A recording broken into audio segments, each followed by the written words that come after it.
на многу едноставен начин.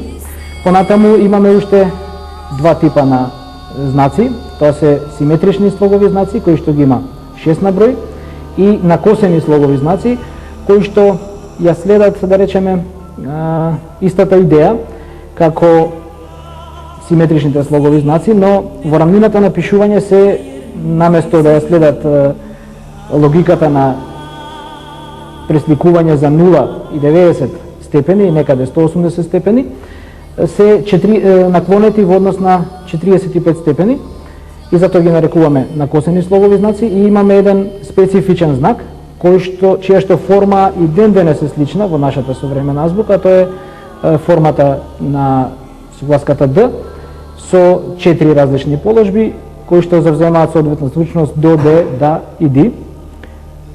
Може понатаму. И овде е представена соодветна табела, каде што се сега представени сите симетрични слогови знаци, сите накосени знаци и специјалниот знак Д.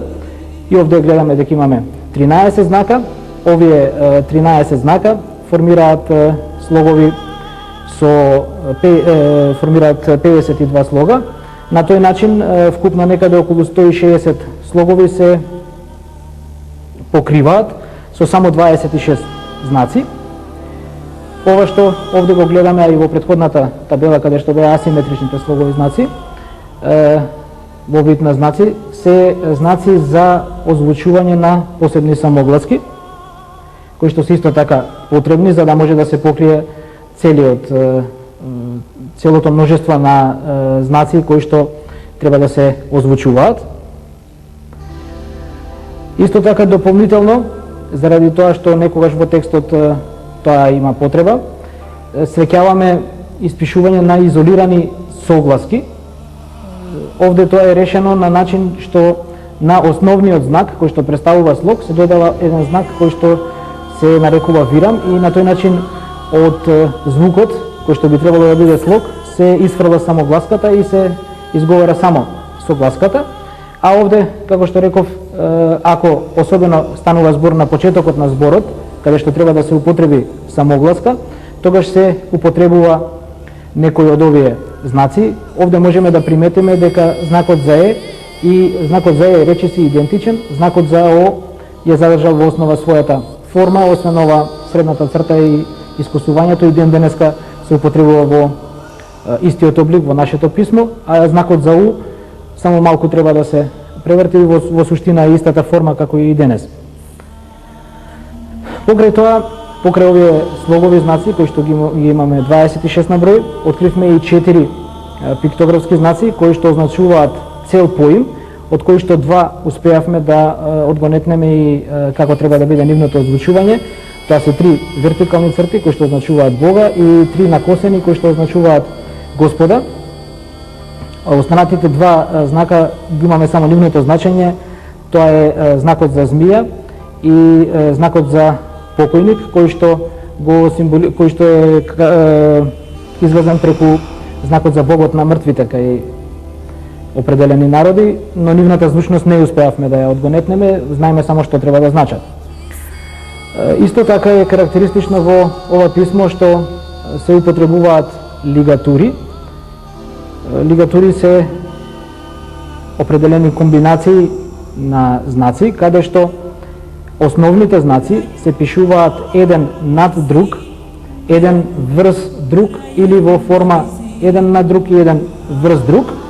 И при тоа е карактеристично тоа што во таква една форма, која што завзема место само на еден знак при пишувањето, звучноста на секој поединечен знак и понатаму се задржува, само напред се додава еден предлог на, што и ден денес е доста карактеристичен за македонскиот јазик и македонските говори. Овде се дадени примери на 4 такви лигатури, инаку ги има многу во самиот текст. Да речеме, ако имаме овој облик, значи над Ш, Е, имаме А, тоа се чита на Ш, А, исто како што нели е и геометриската презентација. Ако сега имаме еден знак над комбинација на два знаци, да напоменам уште еднаш, и овде се чита од десно на лево, како што е во целиот текст. Ако овде имаме рои, над нив а, имаме на роија и така натаму. Соодветно, ако имаме три веќе знаци кои што влегуваат во една комбинација да формираат една единствена лигатура, имаме две на, едното е на Ј, па потоа на Дз и имаме и уште еден карактеристичен пример, карактеристична лигатура, тоа е на лозе, односно на розе, тоа е на рез. Покрај со ова методологија, која што ја предлагаме, освен поединечни зборови, кои што и ден денес се задржале во дијалектите на македонскиот јазик, па некои од нив и во современиот македонски јазик, ние отидовме уште едно скалило погоре, а тоа е, откривме соодветни граматички правила, кои што исто така и ден денес важат во современиот македонски говор. Прво тие правила е формирање на суперлативи на придавките. И овде се во една табела наведени по нас некои најкарактеристични, инаку сите суперлативи на исти начин се формираат. Карактеристично е овој суперлатив, ова суперлативна форма, каде што на основната форма Дз со формирање на лигатура имаме на Ј Дз, следува најдзе, односно на денешен светол и најсветол на денешен македонски јазик. И уште една карактеристична форма, тоа е формата на зборот Божен, кој што ни помогна за озвучување на трите вертикални црти, значи ако имаме Божен, тогаш најверојатно постои и Бога. Суперлативната форма од Божен е најбожен. Значењето и тогаш и сега е исто. Само една напомена, овие, да речеме, форми, и основната форма и суперлативната форма, ниту една од формите не е наше дело, него ги наоѓаме на каменот, и една и друга форма, така да сме доста сигурни во она што тоа значи. Понатаму формирањето на множината на именките исто така доста карактеристична и е на исти начин како што и ден денес, со додавање на и на крајот на зборот, речеме зборот господар, кој што е во оваа форма напишан.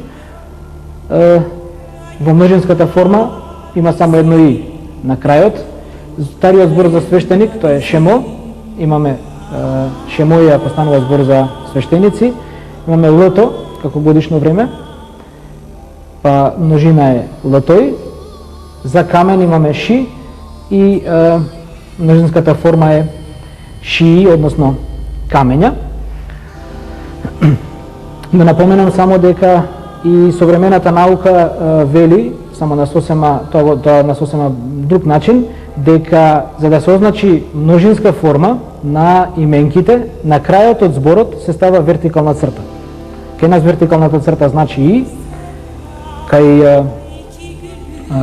другите проучувачи на ова писмо тоа не значи и, значи нешто друго, но и тие потврдуваат дека на крајот на секоја именка, ако се стави и, тогаш тоа означува множинска форма. Понатаму имаме формирање определена и неопределена форма на именките, и тоа членувана и нечленувана. Повторно истиот пример, господар, ако во еднина е господарто, ако во множина господари, определената форма е господарта. Понатаму имаме Бога и Бога му, деца, деца му како определена форма. Понатаму делот заменките кои што ги откривме, само овде ќе ги наведам, бидејќи се доста дел од нив слични како денешните. Тоа се мој, вој, тој, мој, вој, тој. Значењето е мој, вој, тој, мој, односно ние, вие, тие. Мо е јас, ме е мој. Показната форма за женски род е најзе, во денешна форма е нејзе. Она што го сретнавме како израз за свој, тоа е суа, во овој облик, а за сите е сето. Су, односно суа, суи, до денес се сметаше дека се потекнува од римскиот, односно латинскиот јазик, но еве го среќаваме и тука во овој текст кој што претходи на тој јазик. И понатаму имаме пасивна состојба на глаголите со завршување на ен, тоа е назевен, односно наречен, наши веивен, тоа е вграден во камени градби, и она што е карактеристично доста наши везен, односно на камен навезен, затоа што овде во текстот изразот запишување е везе, односно запишан е навезен.